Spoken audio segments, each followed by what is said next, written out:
안녕하십니까. 남북미 무기열전 시간입니다. 지난 시간에 이어서 북한의 공군기에 대해서 좀 살펴볼 건데 오늘은 미그 17, 미그 19, 그러니까 상당히 옛날 구형 전투기입니다. 지금 미그 17하고 미그 19를 운영하는 나라가 북한밖에 없어요. 북한 외에는 이 전투기를 쓰지 않고 이 전투기는 거의 박물관에서나 볼 수 있는 정말 오래된 옛날 전투기입니다. 1950년대에 생산한 전투기예요. 자, 이것들에 대해서 좀 살펴보려고 합니다. 일단 이 박물관에서나 볼 수 있는 이런 전투기를 북한이 아직도 운용한다. 이걸 가지고 북한이 정말 너무 낙후한 거 아니냐. 북한 전투기들은 정말 구형 아니냐. 북한 공군력은 매우 열악한 거 아니냐. 이런 식으로 얘기를 많이 해요. 근데 그럼 북한은 도대체 이런 구형 전투기를 왜 운영하는 걸까? 이걸 좀 알 필요는 있습니다. 일단은 이 전투기 자체에 대해서 좀 살펴볼게요. 미그 17은 1952년에 실전 배치됐고요. 음속에 도달한 최초의 전투기다라고 해요. 그리고 8,000대 이상 생산한 매우 많이 생산한 그런 전투기입니다. 근데 실제 이제 비행에서는 최대 속도는 마하 2를 넘지는 않는다 그래요. 그래서 천음속 전투기 이렇게 분류를 한다고 하네요. 본격적인 초음속 전투기는 아닌 거죠. 그리고 뭐 중국이나 폴란드, 체코 이런 데서 면허 생산도 했고요. 이 미그 17이 베트남 전쟁에서 맹활약을 했어요. 그래서 미군 비행기들을 많이 폭격기들을 많이 이제 격추를 한 그런 이력이 있죠. 1961년 4월 20일에 미 군사고문 델린 앤더슨 중령이 조종하는 F-86 세이버 전투기가 북한 영공을 침범한 사건이 있었습니다. 근데 침범하자마자 북한이 즉각 미그 17 편대를 보냈어요. 그래서 공격을 했는데 공격을 받고 퇴각한 F-86이 군산 공군기지에서 비상 착륙을 시도하다가 이제 추락해서 조종사는 사망하는 그런 사건이 있었습니다. 1965년 4월 28일에 미 공군 정찰기 RB-47H 스트라토제트 정찰기가 북한 영공을 침범했다가 또 미그 17 두 대에게 요격당해서 이제 도망을 갔어요. 23mm 기관총을 맞고 일본 요코타 공군기지까지 이제 도망을 가서 비상 착륙을 했는데 결국 폐기됐다고 합니다. 그러니까 기총을 너무 많이 맞은 거죠. 이렇게 보면은 일단은 1960년대에 북한이 미그 17을 상당히 요긴하게 잘 써먹었다. 영공을 침범하는 전투기나 정찰기 이런 것들을 쫓아내는데 아주 요긴하게 써먹었다. 이런 것 좀 알 수가 있네요. 그다음에 1973년에 중동전쟁에서 또 특이한 사건이 있었습니다. 자, 1973년 10월 6일 4차 중동전쟁이 발발을 했어요. 그때 북한이 이집트에 군사 고문단과 전투기 조종사, 정비사들을 파견을 했어요. 그때 이집트가 이제 지상군이 수에즈 운하를 넘어가지고 시나이 반도로 진격을 했는데 이스라엘군의 이제 공격을 받았습니다. 이때는 이집트가 상당히 이제 초반에 전투를 잘 했어요. 그래서 쭉 진격을 했는데 이스라엘군이 이제 반격을 했죠. 반격을 했는데 지상군이 이제 반격을 당해가지고 공격을 받으니까 후퇴를 해야 될 거 아니에요. 그래서 후퇴하면 안 된다. 지금 이제 승기를 잡았을 때 계속 밀어붙여야 된다. 이제 이렇게 이제 됐는데 이걸 이제 어떻게 도와줄 거냐의 문제가 생긴 거예요. 지상군이 공격을 받았을 때 지상으로 도와주러 가는 건 너무 오래 걸리잖아요. 그러니까 이제 공중 지원을 해야 된다는 거죠. 근데 공중 지원을 해야 되는데 이집트에 공격기가 없었던 거예요, 그때. 그러니까 지상 공격이 가능한 공격기가 없었어요. 그래서 그때 이제 북한 군사 고문단이 야, 너네 미그 17 있지 않냐? 미그 17을 쓰자라고 했어요. 미그 17은 근데 원래 이 전투기이기 때문에 공격기는 아니에요. 지상 공격을 하지는 않아요.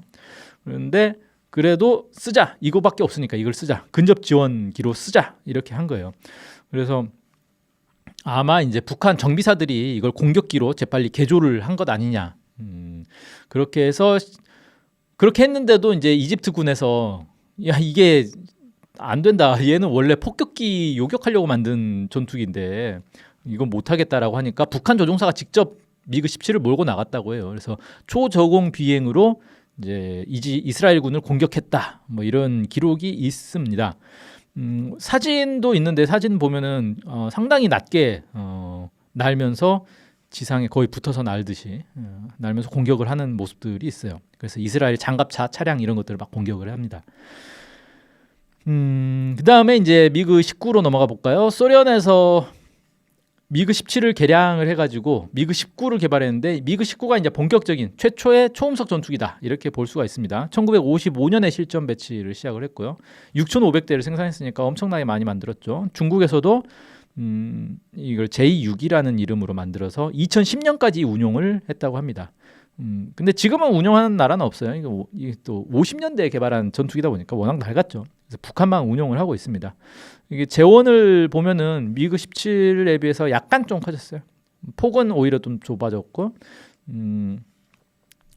거의 이제 큰 차이는 없는데 아무래도 이제 항속 거리라든지 속도라든지 뭐 이런 것들이 조금 더 이제 늘어난 거죠. 엔진도 이제 쌍발로 돼가지고 그런 건데, 자 북한에는 그러면 미그 17, 미그 19가 대략 몇 대나 있는가 봤더니 미그 17이 241대, 미그 19는 100대를 운용하고 있다 이런 식으로 이제 기록이 있는데 이건 사실 몰라요. 그냥 추정치일 뿐입니다. 근데 어쨌든 341대 미그 17, 미그 19 이게 300대 넘게 있는 거예요. 그래서 북한의 이제 공군력을 놓고 보면 우리보다 전투기 대수는 훨씬 많은데 문제는 이런 이제 미그 17, 미그 19 이런 게 많이 있는 거예요. 그래서 워낙에 낡은 비행기가 많이 있는 거라서 크게 걱정할 필요 없다 이런 식으로 이제 많이 보는 거죠. 근데 어쨌든 이런 전투기를 계속 운용한다는 건 뭐냐면은 이게 지금 어느 나라에서도 운용하지 않고 북한만 운용하고 있어요. 즉 북한이 자체로 이걸 부품 생산 수리를 하고 있다라는 얘기가 되는 거죠. 물론 이제 북한도 최신형 전투기를 구입하고 싶겠죠. 아니면 개발해서 만들고 싶겠죠. 근데 그거 이제 여의치 않은 상황인 거고요. 뭐 제재를 받고 있으니까. 그럼 이제 북한의 공중전 교리는 뭐냐라는 거예요. 이 북한에서 이제 얘기하고 있는 건 저비용 첨단화 전략이라 해서 쉽게 말해서 이제 가성비를 따진다는 거죠. 그냥 무조건 미국처럼 아주 고가의 최첨단 전투기를 만들기보다는 저가형 전투기를 어떻게 해서 요긴하게 써먹을 것인가 이걸 이제 연구를 많이 하자. 이게 이제 북한의 기본 공중전 교리가 되지 않겠나라고 보고요. 그 아까 이제 미그 17을 공격기로 이제 활용한 것처럼 자체 기술로 미그 17이나 미그 19를 개량할 수 있지 않겠나 이렇게 좀 보여져요. 그래서 이제 개량을 할 거고 이게 전투기 같은 경우는 특히 전투기 자체 사양도 중요하지만 미사일이 중요하잖아요. 공대공 미사일이 중요하기 때문에 장거리 공대공 미사일을 장착을 해가지고 발사할 수 있지 않을까.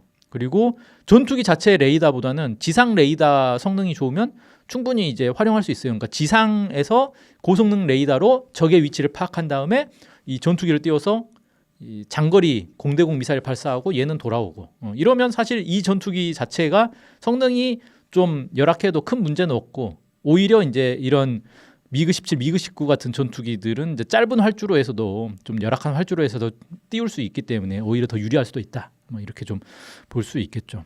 그래서 북한은 기본적으로 한반도에서의 전투를 놓고 보면 한반도 워낙에 좁기 때문에 장거리를 막 날아가가지고 공격을 하고 이런 건 실제로 필요 없다. 그래서 구형 전투기로도 좁은 공간에서 전투를 하는 거기 때문에 큰 무리가 없다. 이런 식의 좀 개념을 갖고 있는 것 아니냐 이렇게 좀 추정이 됩니다. 근데 이제 중요한 건 뭐냐면은 어쨌든 얘가 들키지 않고 가야 되는 거잖아요. 스텔스기도 아닌데 뭐 한국이나 미국의 이 조기 경보기나 이런 데서 레이더로 딱 봐가지고 저기 미그 17 온다, 미그 19 온다 그러면 속도도 느리니까 미사일 쏴가지고 격추를 해버릴 수 있단 말이에요. 그래서 어떻게 이제 이걸 할 거냐 이런 이제 문제가 나서는 거죠.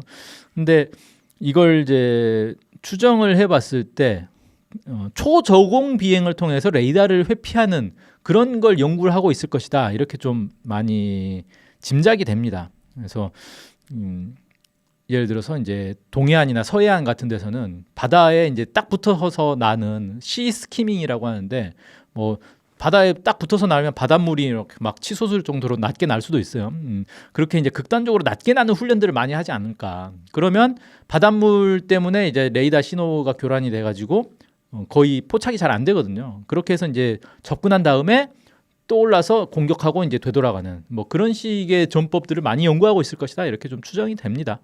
근데 이게 쉬우면 다른 나라들도 다 이렇게 하겠죠. 근데 이게 어려운 게 조종이 되게 어렵습니다. 이게 비행기 같은 경우 이제 낮게 날면 살짝만 잘못해도 바로 추락을 해버리는 거기 때문에 상당히 집중력과 조종 실력 그리고 담력 이런 것들이 중요합니다. 그래서 북한 전투기 조종사들이 그런 것들 훈련을 많이 할 것이다 이렇게 좀 추정이 되는 거죠. 그리고 또 이제 북한 같은 경우는 어떤 게 있냐면 지하 활주로라는 게 있어요. 그러니까 위에서 보면은 전혀 없는데 산 속에서 갑자기 전투기가 튀어나오는 그런 이제 지하 활주로들을 많이 만들어뒀을 것이다 곳곳에. 이렇게 좀 추정이 되거든요. 그러니까 비행기가 미그 17, 미그 19 같은 경우는 몇백 대가 있잖아요. 그럼 여러 군데에다 곳곳에 그런 것들을 위치해놓고 적의 전투기가 나타났을 때 갑자기 산속에서 전투기가 튀어나와가지고 미사일 쏘고 돌아가는 이런 식으로 공격을 하면 상당히 이제 난해한 이게 견제하기 난해한 그런 이제 작전이 되는 거죠. 그런 식으로 좀 하지 않겠나 이렇게 추정이 되고 또 하나는 뭐가 있냐면은 중국에서 실제로 이걸 하고 있는데 미그 19 중국에도 미그 19가 있는데 이거를 실제 실전에서 이제 이거 쓸 일이 없으니까 무인기로 개조를 해가지고 사격 훈련 표적으로 사용한다 그래요. 그럼 이 얘기는 뭐냐면 북한도 미그 17이나 미그 19를 무인기로 개조할 수 있지 않을까? 그래서 무인기 요즘 이제 드론을 많이 활용하잖아요. 드론을 따로 생산하는 게 아니라 기존의 미그 17이나 미그 19를 드론으로 이제 개조를 해가지고 훈련용이나 교란용으로 사용할 수 또 있겠다. 뭐 이렇게 좀 보여집니다. 그러니까 예를 들어서 북한의 전투기가 나타났다. 그럼 미사일을 쏴서 요격을 하려고 할 거 아니에요. 근데 전투기가 수십 대가 갑자기 나타나면 그걸 미사일을 다 쏠 수가 없잖아요. 그래서 그런 이제 미그 17, 19 이런 것들을 앞에 이제 드론을 띄워가지고 이걸로 이제 대공 미사일을 쏘도록 만든 다음에 진짜 전투기들은 나중에 날라오는 식으로 이런 식으로도 많이 교란용으로 활용할 수 있다. 이렇게 좀 보여집니다. 네, 그래서 북한이 아직도 미그 17, 미그 19를 폐기하지 않고 여전히 활용하고 있는 이유가 여기에 있지 않겠나. 그래서 실제로 언제였죠? 2년 전인가 북한에서 북한이 가지고 있는 전투기를 거의 대부분 한꺼번에 동시에 띄운 그런 훈련을 한 적이 있어요. 수백 대 전투기를 동시에 띄웠거든요. 그러니까 공군기가 수백 대가 동시에 뜨면은 이걸 대처하기가 아무리 구형이어가지고 뭐 속도도 느리고 레이더에도 잘 나오고 뭐 그런다고 해도 이걸 다 대처하려면은 상당히 이제 골치가 아픈 거죠. 그래서 거기에 맞는 작전을 또 짜야 되는 거예요. 그런 활용들을 북한이 계속 연구하고 있다. 이런 것들을 좀 볼 수가 있겠습니다. 자, 그러면 오늘 방송은 여기까지 해야 되겠네요. 시청해 주셔서 고맙습니다. 여기서 마치겠습니다.